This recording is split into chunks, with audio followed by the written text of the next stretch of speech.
The 25th of January 2023. Great day here in Central.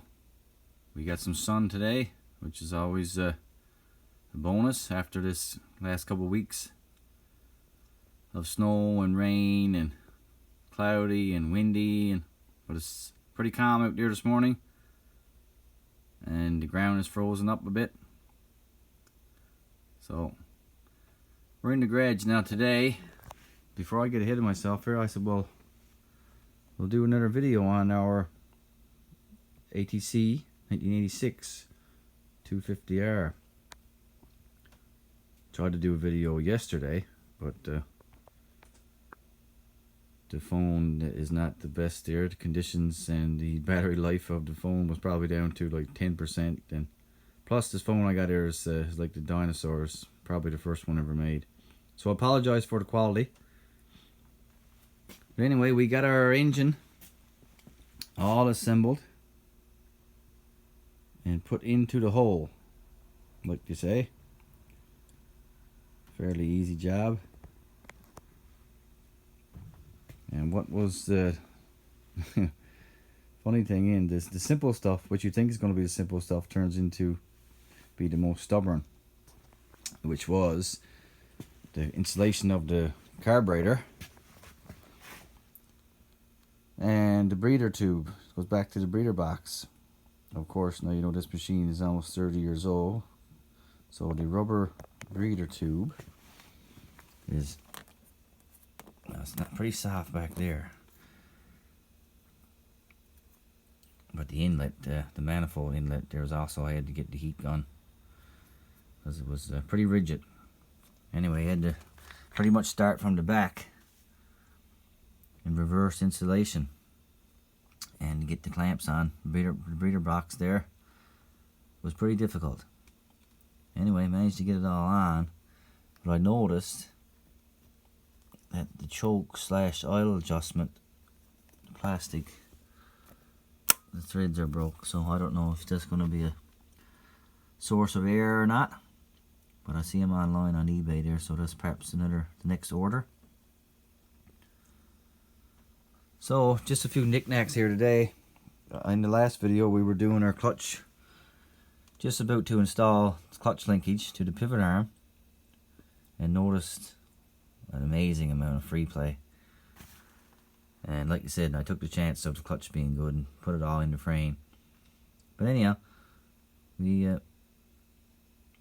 decided to take the case off and inspect the linkage, the pivot, the post,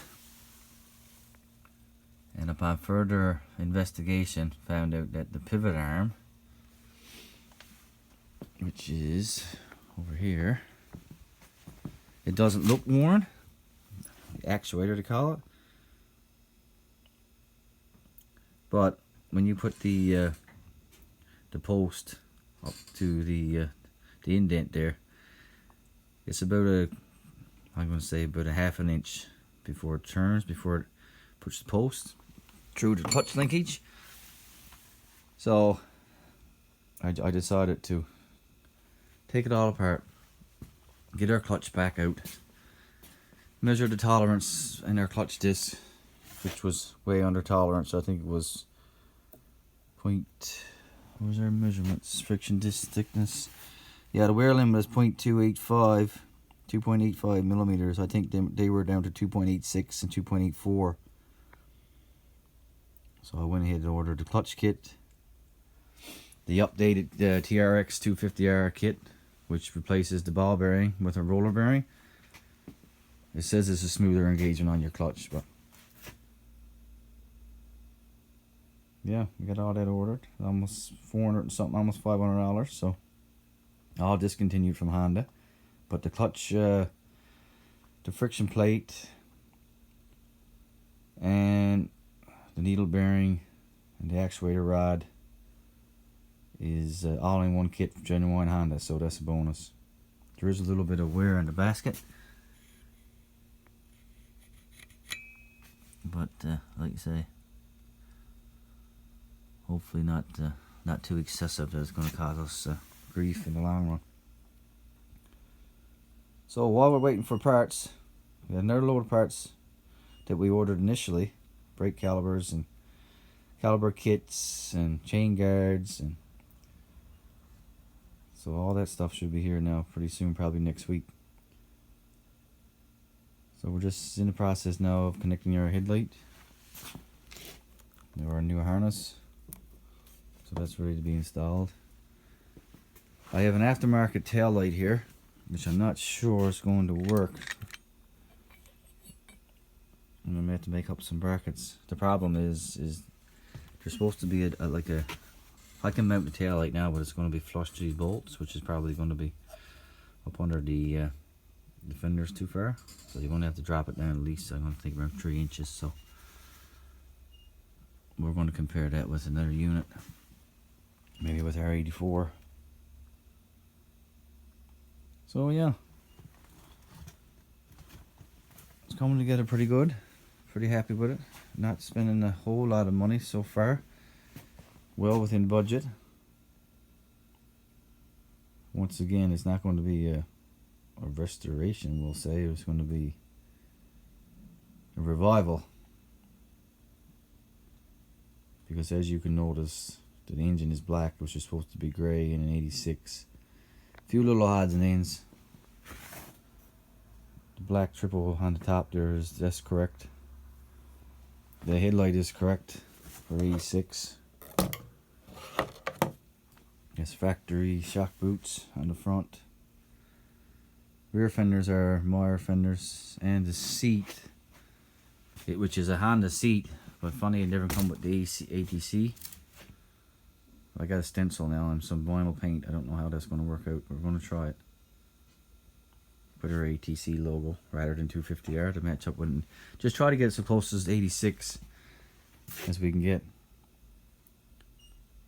86 and the 85, which is the difference, the 250R logo on the bottom of the emblem. So it's going to be probably correct as we can get, except for them massive tires on the rear. So depends on our budget now in the long run. We'll see if we got some left over for a new set of tires, maybe. That's a 24 on there now, I think 22 or 24. And we got the factory rear grab bar. So it's not, you know, the swing arm now is a 3-inch extension. West Coast. Correct shock. So we're going to get as close as we can for a little runner. Anyway, thanks for watching. This is part 7. So what we need to do now is I need to get a female pigtail. Female to female pigtail for our voltage regulator connection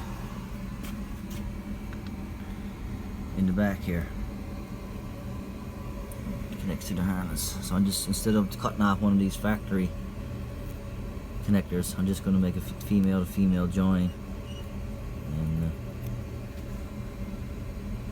get it so clean as we can. Yeah. Some new grips, not once again not factory, but seem to be snug. We got our aftermarket or stock header pipe, along with the DG, I think it is, muffler. But the original muffler is here in the also, which is in excellent condition. So we're going to see what it sounds like. Once again, there's a perfect frame there, wiring harness included if anybody's looking. Extra tank, extra engine, all disassembled. Always nice to help out the next guy trying to get some parts. So yeah, we'll keep you up to date on the next video when our parts come in. Thank you for watching. Hope everybody's having a good day, and all the best. Over and out.